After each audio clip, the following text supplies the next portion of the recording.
I think people need to be aware that things like Credit Karma aren't going to be 100% accurate with where your credit score is.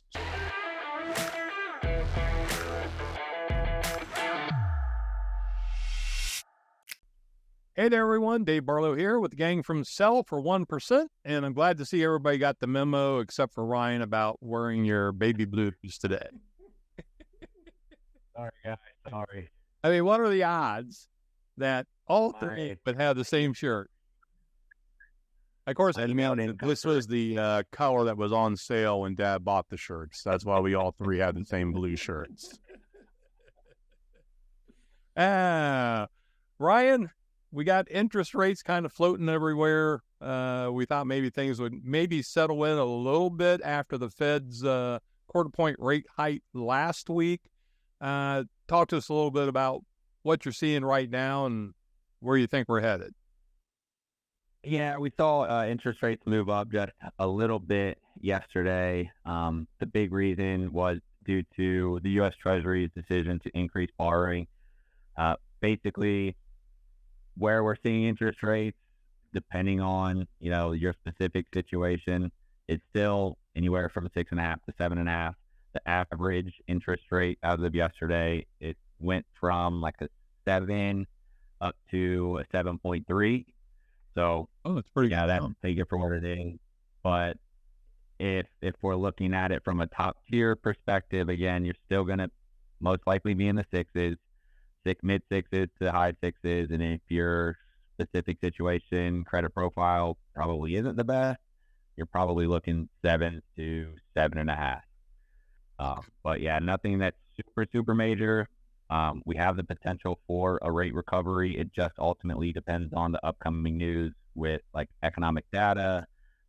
If the slowing of the economy is going to happen due to the higher Fed rate hike, and if it's a really positive economic uprise, like is one of the reasons why we saw interest rates go up, because we got really good positive economic data. That's why they went up. So it just ultimately depends on what we see in the upcoming weeks to see if they're going to kind of stay where they're at or go down. So quick question. The update. Quick question for you. Does down payment affect your interest rate? How much I'm willing to put down? Great question. It does. There's a few things that go into what affects your interest rate. Obviously, what your credit score is one of them. The loan amount, which is connected to the down payment, also goes into that. Those are the two big ones. And then from there, it depends on if it's going to be a primary residence or an investment property, if it's a condo or if it's a, duo or duplex or a 4-unit property or a single family home. So there's a few things that go into the creation of how and what your interest rate is ultimately going to be. But yes, your down payment does come into play on that. There's actually a really good matrix that's on Fannie Mae that you can look. If you just type in Fannie Mae matrix, it gives you a really good indicator on how they are based off of like where your credit score is at, or if it's a single family property where your interest rates are going to be at. So it's a really good tool to be able to utilize. And is that free online to the average consumer? Yep. If you Googled Fannie Mae matrix, it will be the first link that should pop up. So it gives you the breakdown. Like if you were to put 5% down and your credit profile was between 620 and 640, this is what these adjustments are going to be. So it gives you a really good indicator of that. So, yeah.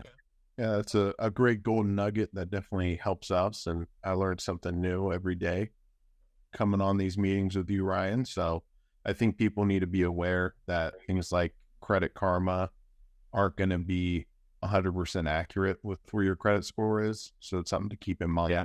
If you think you have a 750 from Credit Karma, Right. and then plug that into the matrix, it's probably going to be different than what the credit bureaus are reporting at. So, but it is a good tool. Yeah, I had a baseline.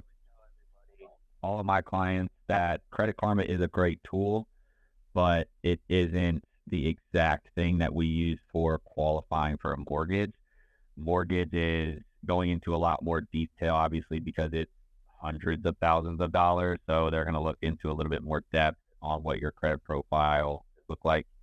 Credit Karma uses an algorithm based off of a lot less information. Like they'll take, what your balances are on your credit card or your revolving debt and adjust it to according to what they are going to see in the future. Whereas like I could, update someone's credit profile today and it'd be 20 points different on what they're seeing on their end for Credit Karma. But I always tell everybody it's a great tool because if you're seeing your Credit Karma score go up, it's likely that in general, your credit score is going to be going up too. That's cool. All right. Well, thank you, Ryan. If you got questions about your credit, if you have questions about building credit, if you have questions about buying a home, whether, as he mentioned, it's, a new home, a new build, if you're looking at buying a fourplex or an apartment complex or whatever it may be, Ryan has a product for each and every one of you out there, and his contact information is right here on the screen.